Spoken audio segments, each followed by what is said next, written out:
नहमदुहु व नुसल्ली अला रसूलिहिल करीम अम्मा बाद। ज़ालिम और काबिज़ इसराइल ने कई सालों की तरह हस्ब साबिक अपनी सरिश्त के मुताबिक एक मरतबा फिर फ़लस्तीनी मुसलमानों का रमज़ान ताक रातें आखिरी अशरा गारत कर दिया। और दरअसल इस दफ़ा का ये जो ताज़ा वाक़या पेश आया और ताज़ा कशीदगी पैदा हुई, ये भी एक भोंडे और ज़ालिमाना इक़दाम की वजह से।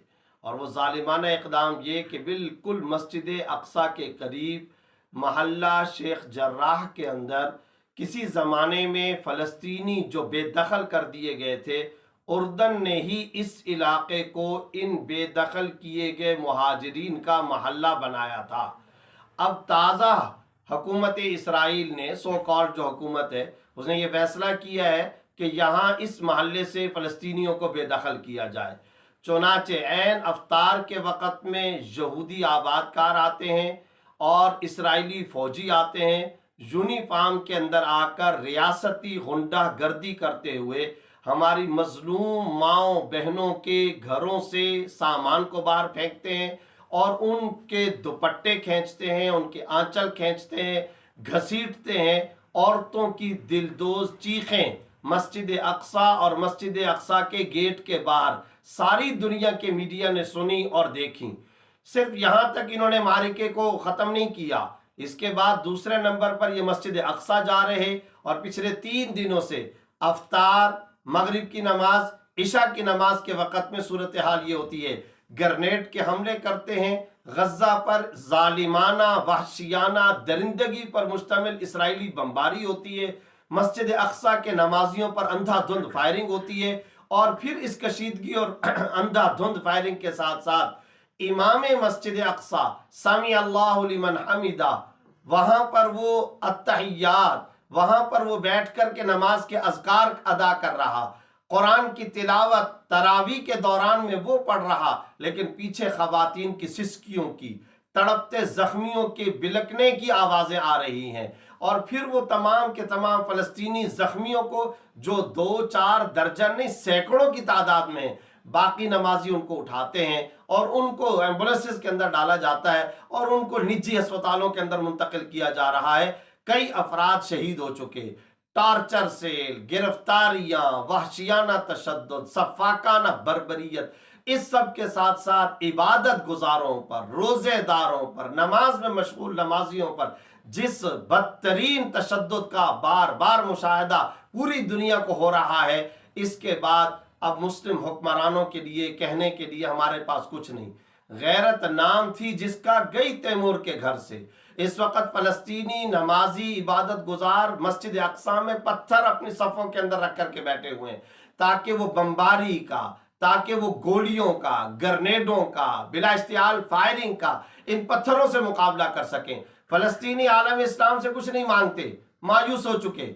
उन्हें आलम इस्लाम से कुछ नहीं, बल्कि वो तो देना चाहते हैं। और वो आलम इस्लाम के हुक्मरानों, मुस्लिम उम्मा को ये कहना चाहते, आओ हमारे पास, ये अंबिया की सरजमीन है, गैरत की सरजमीन है, हमीयत की सरजमीन है, हौसलों की सरजमीन है। हम इस सरजमीन से तुमको हिम्मत देना चाहते हैं, हम हौसले देना चाहते हैं, लेना कुछ नहीं चाहते।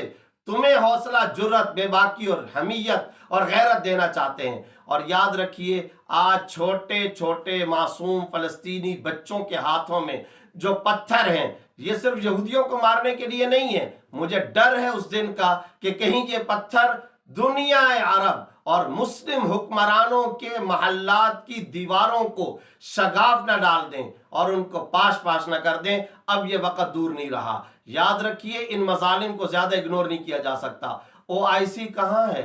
अरब लीग कहाँ है? हमारी पेट्रोल की पावर कहाँ है? दुनिया के अंदर हमारी करेंसी की पावर कहाँ है? यमन के लिए तो रातों रात इत्तेहाद बन जाते हैं, फ़लस्तीन के लिए कोई इत्तेहाद नहीं बनता।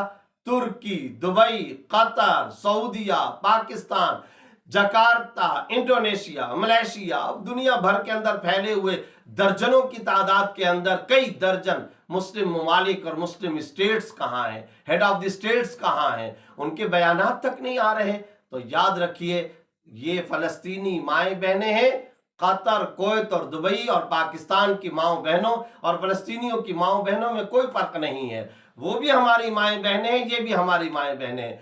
کرنے کا کام یہ ہے فوری طور پر اسرائیلی جارحیت کو روکا جائے، اپنے تعلقات کو استعمال کیا جائے، مسلم امہ جائز اور قانونی احتجاج ریکارڈ کروائے اور مستقل بنیاد پر عرب ممالک کو کھڑے ہو کر کے اس مسئلے کو حل کرنا چاہیے۔ یہ وقت کا بھی تقاضا ہے اور خود اپنی مستقبل کی انشورنس پالیسی ہے۔ اگر یہ عرب حکمران، مسلم حکمران اپنی قیادتوں، اپنی حکومتوں اور اپنی ریاستوں کو بھی بچانا چاہتے ہیں، ایک ہی حل ہے، وہ راستہ فلسطین سے ہو کر کے گزرتا ہے۔ اس مسئلے کو حل کرنا ہوگا، ورنہ اس وقت تک دیر بہت ہو چکی ہوگی۔ اور پھر یاد رکھیے کہ جس وقت سر سے پانی گزر چکا ہوگا وہ نقصان ناقابل تلافی ہوگا۔